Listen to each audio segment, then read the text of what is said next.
na hindi namin siya tanggap na maging parte ng pamilya natin dahil isa siyang tindera ng isda?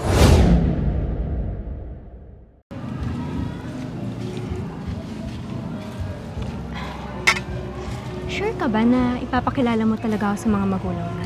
Oo naman, babe. I'm sure magkakasundo kayo nila mommy and daddy. Okay, huwag kang mag-alala. Ha? Sana magustuhan nila ako. Oh, yes. They're gonna like you the way I like you, okay? Oh, nandiyan na pala sila eh.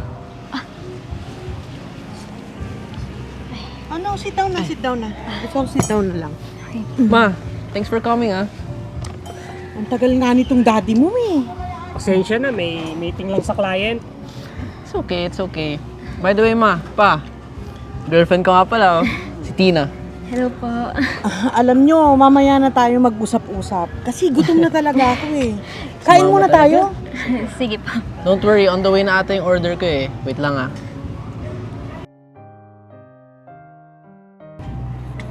Dad, try mo to. Sarap to. Yan na naman So, order mo. ikaw pala si Tina. So, alam mo lagi kang nakakwento sa amin ni Charles. Di ba, Dad? Proud ako sa'yo. Saka gusto ko yung yung family business nyo I like your business. Nasa fish import business pala kayo. Nakwento sa akin ni Charles. Yes, Dad. Sobrang sipag nga po nito ni Tining. Also her family, ah. In fairness. Aba, bagay naman pala kayo ng anak ko eh. Kasi alam mo si Charles, masipag din yan. Tumutulong yan sa family business namin, di ba, Dad? Mga tama na. Alam kong baka gutom lang yan, okay? Let's just enjoy our food. Alam kong gutom na gutom ka na. Let's eat. Yeah.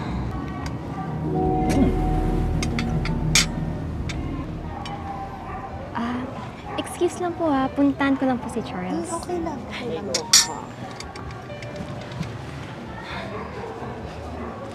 Babe, Uy, ganda talaga dito sa Antipolo, no? Ganda ng view. Balik babe, na. ba't sinabi mo sa parents mo na may business kaming fish importation? Babe, nagtitinda lang kami ng isda sa Talipapa. Parehas lang din naman yun eh. Same all lang naman. Social ko lang, diba? Pero babe, Don't worry about it, okay? Wala nang pero-pero. Mahal mo ako, diba? oo naman babe. Oo. Hindi. Just trust me, okay? Ako bahala sa'yo. Ha? Okay? Okay na tayo, ha? Okay. Balik na tayo. Sige. Let's go.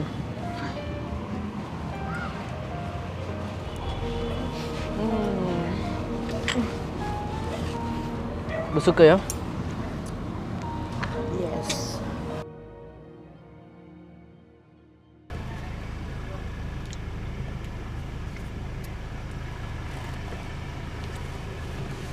Di ba si Tina yon? Yung girlfriend ng anak mo? Akala ko ba fish import business ang ginagawa niyan? Bakit nagtitinda lang ng isda sa Talipapa? Jojo, itigil mo nga. Bababa ako. Kakausapin ko. Pinagluloko tayo ng babaeng yan eh. Wag na, yung anak mong kausapin mo. Kakahiya lang kung bababa ka dyan. Malalaman pa ng mga tao na tindera ng isda ang girlfriend ng anak mo. Kaya nga eh. Ito kasi dito pa din na. Tara na. Oh, ma, pa. My God, Charles! So, tindera pala ng isda yung girlfriend mo? At hindi totoo na may fish importing business sila. Pinagluloko-loko ka lang ng babaeng yan. Pinagluloko ka lang ng babaeng yan. Paano niyo po nalaman? Nadaanan namin siya. Sa kalye pala siya nagtitinda. Ano ba yan, Charles? Hindi pa. Ako yung may gusto magsabi na may business sila, hindi siya. So, alam mo na tindera lang yung girlfriend mo.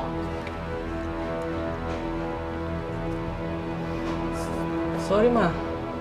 Sorry pa. Nakakaya, Charles! Ano na lang sasabihin ng ating mga kakilala? Na ang aming uniko iho ay pumatol sa isang tindera lang ng isda? Sa isang dukha! Pero ma, Anak, hindi ka namin pinag-aral sa private school at binigay lahat ng luho mo kung babagsak ka lang sa isang tindera lang. Wag na wag mong maipost sa Facebook mo yung babae na yan, ha? Ano na lang sasabihin ng mga kamag-anak natin pag nakita at nakilala yung babae na yan? Hindi ko kakayanin yung kahihiyan, Charles! Ayusin mo yun, anak. Hiwalayan mo na lang. Ganun kasimple.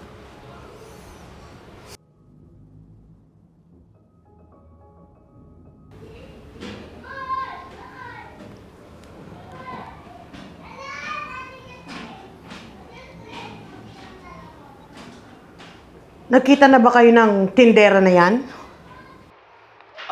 Yes, ma. Nakipag-iwalay ka na? Yes, ma. Wait lang, nasa meeting kasi ako ngayon, ma eh. Mamaya na lang, ha? Mamaya na lang, okay? Bye. Sino yung kausap mo? Wala lang yun. Client ko lang. Tapos ka na ba? Are you done cleaning? Okay na. Okay, so, tara. Hatid muna kita sa inyo, tapos diretso tayong dinner after. Thank you, babe. Thank you. Saan? Salamat. Kasi tanggap mo ako kahit ganito lang buhay ko. Yeah, of course. Sige, tara na. Tara!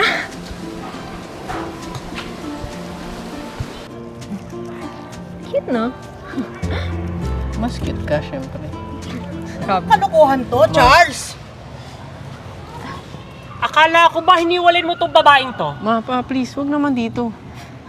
Anong wag dito? So, ayaw mong malaman ng babaeng ito na hindi namin siya tanggap na maging parte ng pamilya natin dahil isa siyang tindera ng isda? Sorry po, pero yun po talaga yung trabaho ko eh. Hindi yung sinabi sa inyo last time ni Charles. Oh, sige. Halata naman eh. At amoy sa itsura mo, iha. Ang lansa. Alam mo, hindi ka bagay maging girlfriend ng anak ko. O baka naman kaya pinipilit mo na maging parte ng pamilya namin kasi gusto mong makaahon sa kahirapan na meron ka ngayon. So, ngayon pa lang, sinasabi ko sa'yo, hindi ako makakapayag. Ayokong mahaluan ang lahi namin ng katulad mong dukha. At saka pwede ba? Ipagpatuloy mo na lang yung pagtitinda mo ng isda sa palengke at tigilan mo na yung anak ko. Humanap ka ng ka-level mo! Ma, please. Tama na. Wag po dito. Kaya nga po kami nandito eh. Kaya ako po siya din nandito kasi makipag-break na po ako sa kanya dito. Sa totoo nga lang po, nung nalaman ko po, nagbebenta lang po siya ng isda na off na ako sa kanya eh. Diba? Hindi ko naman po talaga gusto yung Gago! Kapal na mukha mo. Katapos na may nangyari sa atin. Bastos kang babae ka? Anong karapatan mong saktan ng anak ko? Kulang pa yan!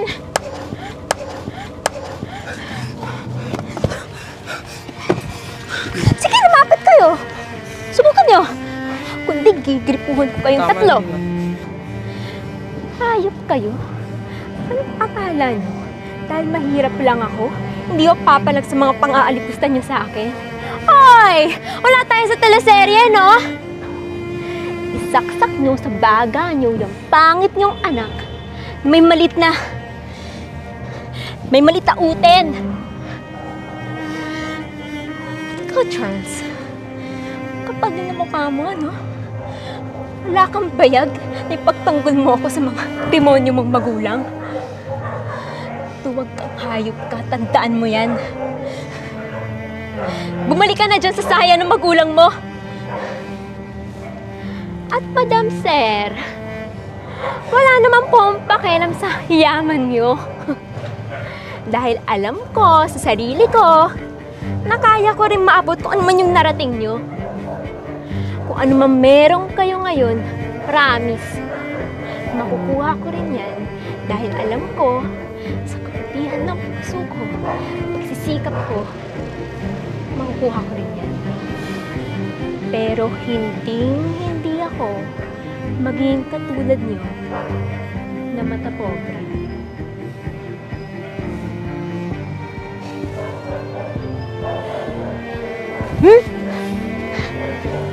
Tanga, bread knife lang to, di kayo masasaksak dito. Bobo.